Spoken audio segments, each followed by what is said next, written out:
গতকাল 17 জুন থেকে এই রাজশাহী মহানগরীর সরকারি রাস্তা, ফুটপাত এবং ড্রেনের উপরে যে অবৈধ স্থাপনাগুলি গড়ে উঠেছে, সেই অবৈধ স্থাপনাগুলি উচ্ছেদের জন্য আমরা রাজশাহী বিভাগীয় প্রশাসন, জেলা প্রশাসন এবং সিটি কর্পোরেশন আমরা যৌথভাবে পুলিশ, র্যাব সহ আইন শৃঙ্খলা বাহিনী, নেস্কো, ফায়ার সার্ভিস সকলের সহায়তায় আমরা এই উচ্ছেদ কার্যক্রম শুরু করেছি।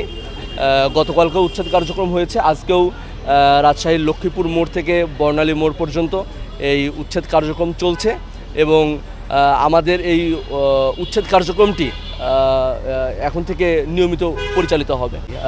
এর পূর্বে আমরা দেখেছি যে উচ্ছেদের পরপরই আবার এই যাদেরকে উচ্ছেদ করা হয় তারা ওই জায়গাতেই আবার অনেক সময় দোকান দিতে দেখা যায়।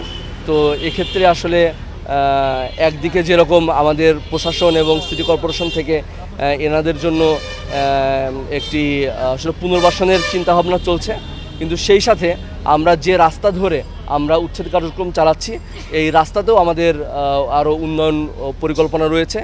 এখানে এইসব রাস্তায় কোনো জায়গায় আসলে পার্কিং টাইলস দেওয়া হবে, বসার জায়গা করা হবে বা আরও উন্নয়নমূলক কার্যক্রম চালানো হবে। তো এটি আমাদের এই উচ্ছেদ প্রক্রিয়া শেষ হওয়ার পরপরই এই উন্নয়ন কার্যক্রমগুলো শুরু হবে। তো এই কারণে আমরা আশা করি যে এবার আমরা যে উচ্ছেদ কার্যক্রমটি চলছে এরপরে আর নতুন করে আবার এই একই ব্যক্তি বা অন্য কেউ এই স্থানে আর অবৈধভাবে কোনো স্থাপনা করতে পারবে না।